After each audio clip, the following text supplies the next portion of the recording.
Do'stim, to'yingni borku, shunaqa dahshat o'tkazamiz borku, mahallaning nomer 1 bo'ladi, tushundingmi? Voy, itday xizmat qilaman. Men to'yxonada bitta bola katta choynakni ko'tarib, choy tashib yurgan bo'ladi-ku, o'sha men bo'laman. Do'stim, baxtli bo'lgin, tushundingmi? Baxtli. Men xizmatdaman. Davay, do'st.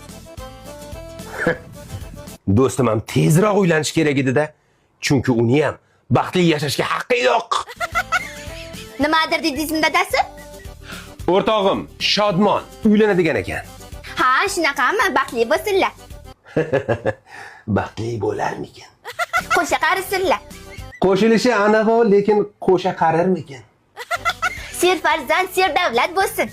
Serfarzand bo'lishi aniq, lekin serdavlat bo'lmaydi-yu. Uvali juvali bo'lishsin.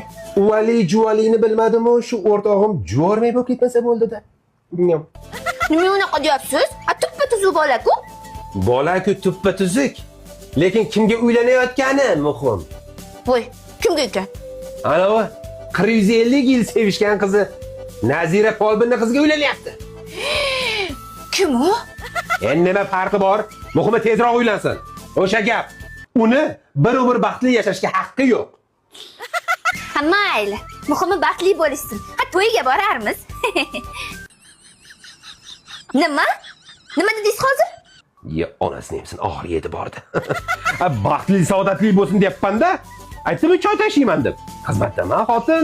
Endi mana bu nima deysan? Haqiqiy sevgi to'ydan keyin keladi-ku. Men shuni nazarda tutyapman. Mana Ulug'bek Rahmatullayev bir qo'shiqda aytgan-ku. Nima degandi endi u?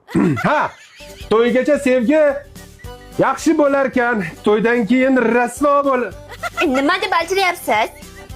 Endi shunaqa misralar bor edi-da.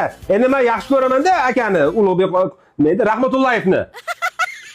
Xotin bitta choy damlada. Yo, shoshma, o'zim damlayman, o'zim. Qorayda, hozir.